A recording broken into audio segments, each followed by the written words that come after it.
बिस्मिल्लाहिर्रहमानिर्रहीम, अस्सलाम वालेकुम नाजरीन। मैं हूं बाबर हयात और आप देख रहे हैं 24/7 उर्दू न्यूज़ पर बाबर हयात शो। नाजरीन, पाकिस्तान के क्रिकेट फैंस की ईद तो पाकिस्तानी टीम ने ख़राब कर दी है और एक ऐसी शिकस्त दी है कि जो पाकिस्तान कम से कम उसको अवॉइड कर सकता था। पाकिस्तान उस शिकस्त को जीत में तब्दील कर सकता था।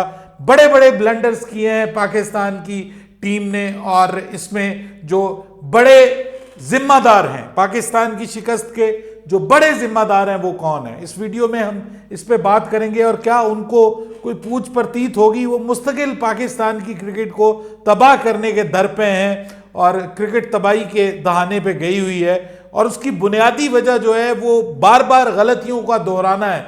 बार बार गलतियों को दोहराया जाता है और अंडर यूज किया जा रहा है पाकिस्तान की टीम को।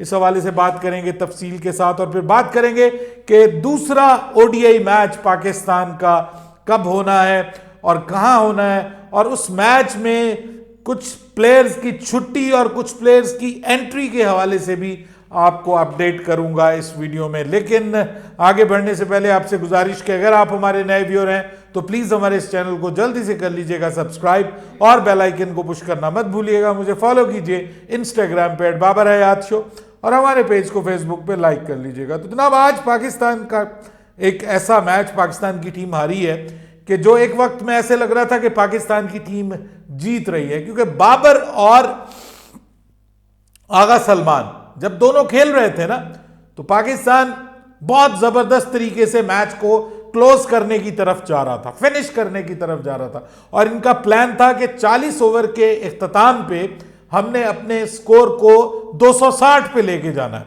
क्योंकि मैंने ये सुना कि जब 223 थे तो उस वक्त मैंने ये सुना कि बाबर आजम जो है वो आगा सलमान से मुखातिब होते हैं और कहते हैं कि 37 रन पड़े हुए हैं और पीछे तकरीबन 3 ओवर बाकी थे, 3 ओवर 3.4 ओवर या 5 ओवर बाकी थे। तो उस वक्त ये आवाज़ आई कि जी 37 रन बाकी हैं, यानी हमारा जो टारगेट है वो 40 ओवर में हमने 260 पे जाना है। और पाकिस्तान की टीम 3 विकेटों के नुकसान पर अगर 40 ओवर के इख्तिताम पर 260 पे पहुंच जाती तो इसका मतलब ये है कि फिर आखिरी जो पाकिस्तान के 10 ओवर्स होते उसमें पाकिस्तान को तकरीबन 85 रन रिक्वायर्ड होते, 8.5 रन एंड ओवर। और ये कोई बहुत बड़ा स्कोर नहीं होता जब आप बिल्कुल आखिरी 10 ओवर्स में चले जाते हैं और आपके पास पीछे 7 विकेटें पड़ी हों और आपको 8 साढ़े 8 रन के हिसाब से आपको स्कोर्स रिक्वायर्ड हो तो आप विनिंग पोजीशन में होते हैं। लेकिन 249 तक जो है पाकिस्तान के 3 खिलाड़ी आउट थे, लेकिन फिर ऐसा हुआ, ऐसा झाड़ू फिरा कि 271 के ऊपर पाकिस्तान की सारी टीम मलियामेट हो गई। यानी one of the worst ever इसको अगर हम कहें कि पाकिस्तान की टीम को जो एक किस्म का रगड़ा लगा है वो मेरी समझ से बालातर है कि ये क्या प्लानिंग थी, क्या सोच थी। 3 विकेटें पाकिस्तान की ऊपर नीचे गिरी हैं। पहले बाबर आजम आउट हुए, वहां बाबर आजम भी अवॉइड कर सकते थे। देखिए पिछली वीडियो में मुझे कहा कि जी आप बाबर आजम के पीछे पड़े रहते हैं, पीछे पड़े रहते हैं, बाबर आजम ने तो इतना अच्छा खेला, बाकियों को अब करना चाहिए था। देखिए बात यह है, मैं बाबर और रिजवान दोनों को इस हद तक जिम्मेदार समझता हूं कि जब आपको ओपनर्स ने अच्छा स्टार्ट दिया 6.5 से ऊपर का और ओपनर्स आउट हुए तो आपको उसी टेम्पो को कंटिन्यू करना चाहिए था।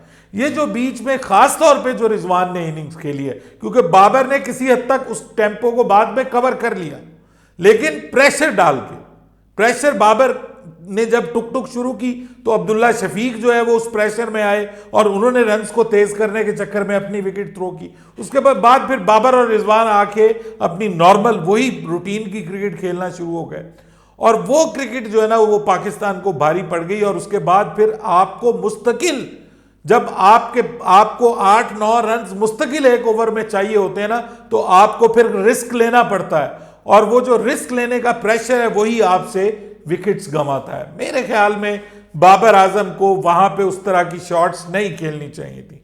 बाबर आजम को नॉर्मल क्रिकेट खेलनी चाहिए थी और कोशिश करनी चाहिए थी कि एक तरफ पे एक एंड के ऊपर अगर एक बल्लेबाज अच्छे स्ट्राइक रेट के साथ बैटिंग कर रहा है आगा सलमान, तो बाबर आजम को एक एंकर के रोल के तौर पे ही आगे लेके जाना चाहिए था और आखिर तक उसको फिनिश करना चाहिए था। बाबर आजम 45 ओवर तक खेलता जाता, साथ उसके आगा सलमान होता, तो पाकिस्तान की टीम ये मैच जीत गई थी, क्योंकि 5 ओवर्स में गिरते गिरते भी टाइम लगता है। लेकिन ऐसा नहीं किया गया। दोनों प्लेयर्स, एक तरफ से बाबर चौके मार रहा है, एक तरफ से वो चौके छक्के मार रहा है, तो ऐसी सूरत में भाई एक विकेट तो गिरती है आपकी। तो ये मैंने एक टेक्निकल बात की है। और फिर ये दुख होता है कि हम बाबर कब आखिर मैच फिनिश करेगा, ये एक इंपॉर्टेंट चीज है ना, कि रिजवान बाबर कब मैच फिनिश करेंगे। हम इनको बड़ा काउंट करते हैं, बड़े प्लेयर्स काउंट करते हैं, तो भाई अगर ये हमारे मोस्ट सीनियर प्लेयर्स अगर हमें मैच फिनिश नहीं करके देंगे तो कौन फिनिश करके देगा। जब आप 80, आप देखें चैपमैन कहां तक लेके गया उनकी तरफ से मैच को, और उसको चैपमैन को एक इनिंग्स मिली है मोहम्मद अरसलान अब्बास की, देखिए उसने कहां पे पहुंचा दिया स्कोर को, 344 पे ले गया। तो मेरा गिला भाई ये है, मेरे लिए पाकिस्तान की जीत इंपॉर्टेंट है। मुझे दुख पहुंचता है जब पाकिस्तान हारता है। कुछ लोगों को बस ये होता है कि बाबर आजम स्कोर कर जाए, पाकिस्तान जाए भाड़ में, ठीक है, मेरा फेवरेट प्लेयर स्कोर कर जाए। भाई मेरी फेवरेट टीम है, मैं पाकिस्तान की जीत से कम पे बिल्कुल राजी नहीं होता। और वो जो उस जीत में कंट्रीब्यूट करता है वो मेरे लिए सुपर हीरो है, सुपरमैन है। जो नहीं करता वो मेरे लिए किसी काम का नहीं है। मैं सीधी सी बात आपको बताऊं। अब मैं आपसे बात कर रहा हूं कि जो रियल रिस्पॉन्सिबिलिटीज है, भाई आकिब जावेद और मोहम्मद रिजवान दोनों रिस्पॉन्सिबल हैं पाकिस्तान की बदतरीन सिलेक्शन की। इन दोनों को यह मानना पड़ेगा कि दे आर रिस्पॉन्सिबल। और मोहम्मद यूसुफ ने बाद में कहा कि जी हमसे ये गलती हो गई है कि हमने पूरी टीम नहीं मैदान में उतारी। आप भाई लूली लंगड़ी टीम के साथ, न्यूजीलैंड की सी टीम के साथ भी खेलोगे उनके मैदान में, तो वो आपको टफ टाइम देंगे, वो आपको हरा देंगे। एक अच्छा खासा स्टार्ट आपने किया, देखिए इधर भी अच्छा स्टार्ट किया और आपने बैटिंग में मैच गंवा दिया, उधर आपने बॉलिंग में अच्छा स्टार्ट किया और बाद में आपके फिनिशर्स ने मैच गंवा दिया। मतलब नसीम शाह को अब कब तक आप चांस देंगे जी। नसीम शाह साहब जो हैं वो शुरू बहुत अच्छा किया, क्योंकि पिच से बहुत जबरदस्त असिस्टेंस थी, जबरदस्त, लेकिन भाई आखिर में आके जो आपका एक रोल प्ले करना है डेथ ओवर्स का, वो कौन प्ले करेगा। शाहीन को भी मार पड़ रही है, नसीम को भी मार पड़ रही है, शाहीन तो अब चला गया, उसको भी मार पड़ रही थी, नसीम को भी मार पड़ रही थी, तो हमें डेथ ओवर स्पेशलिस्ट चाहिए भाई। वो कौन है सर? वो पाकिस्तान में मौजूद है, लेकिन आप उनको खिलाना नहीं चाह रहे। Aqib Javed, Mohammad Rizwan on the field भी जिस तरह से उसने बॉलर्स का इस्तेमाल किया, जब नए नए प्लेयर आए थे ना आपके दरमियान में, 2 नए प्लेयर खेल रहे थे, तो उस वक्त स्पिनर्स को आप फेंक देते। उस वक्त आपको पता था कि ये विकेट आहिस्ता आहिस्ता इंप्रूव हो रही है। ये बाद में स्पिनर्स को जब आप लेके आएंगे, जब 2 बल्लेबाज सेटल हो जाएं, तो फिर आप अपने वीक लिंक्स को सामने लेके आते हैं, तो फिर आप उनको एक्सपोज करते हैं उनके सामने। ये नहीं किया रिजवान ने, ऊपर से टीम ठीक नहीं खिलाई। जब आप प्लेइंग 11 ही ठीक नहीं खिलाएंगे तो आप कैसे आगे लेकर के चलेंगे। तो ये 2 बेसिक रिस्पॉन्सिबल पाकिस्तान के, मैं समझता हूं कि मोहम्मद रिजवान और आपके उनमें मोहम्मद रिजवान और आकिब जावेद हैं, जिन्होंने स्टार्ट ही गलत कर दिया। आधे से ज्यादा मैच हम मिडिल ओवर्स में हार गए, क्योंकि हमारे पास 5वां बॉलर नहीं था। उसके बाद जिस तरीके से ये हमारे यंगस्टर्स खेले हैं, तैयब ताहिर, इरफान खान, डिसअपॉइंट किया है। They are also part of this responsibles. ये भी रिस्पॉन्सिबल्स के जिम्मेदार हैं कि इन्होंने वो काम क्यों नहीं किया जिसके लिए इनको इतना चांस दिया जा रहा है। कब मिलता है पाकिस्तान में चांस? पिछले 5 सालों में ना इरफान को चांस मिला, ना तैयब ताहिर को मिला, ना कामरान गुलाम को मिला। ये नई मैनेजमेंट के जिम्मे एक तो इनका क्रेडिट है कि ये कम से कम चांस दे रहे हैं। ये अलग बात कि प्रॉपर प्लेइंग 11 खिलाएं ना खिलाएं, लेकिन चांस दे रहे हैं और दबा के चांस दे रहे हैं। अगर ये इस चांस मिलने पे भी परफॉर्म नहीं करेंगे तो फिर कब परफॉर्म करेंगे? They are also responsible. और उसके बाद फिर आगे आपके पास, आपने क्योंकि एक ऑलराउंडर खिला सकते थे आप मजीद, आपके पास वसीम जूनियर मौजूद है, आप उसको ला सकते थे। फिर आपने इरफान खान नियाजी की जगह आप ला सकते थे फहीम अशरफ को, मोहम्मद अली की जगह आप ये वसीम जूनियर को खिला सकते थे, ठीक है। लेकिन पिछले मैच में ऐसा नहीं हुआ और मेरे ख्याल में अगले मैच में आपको मोहम्मद वसीम जूनियर को हर सूरत में अपनी टीम का हिस्सा बनाना है, बिकॉज डेथ ओवर्स बहुत अच्छे करता है, मिडल ओवर्स में अच्छी बॉलिंग करता है, डेथ ओवर्स अच्छे करता है। आपका जो आकिफ जावेद है उसने तो बहुत इंस्पायर किया है, खासतौर पे जो स्टार्ट वाला उसका स्पेल था बहुत जबरदस्त, फिर मिडिल ओवर्स में आया वो भी अच्छा स्पेल, आखिर में उसको थोड़ी सी मार पड़ी है लेकिन नया है, पहला मैच है, उसके बावजूद उसने आपको इंपॉर्टेंट विकेट्स लेके दिए हैं।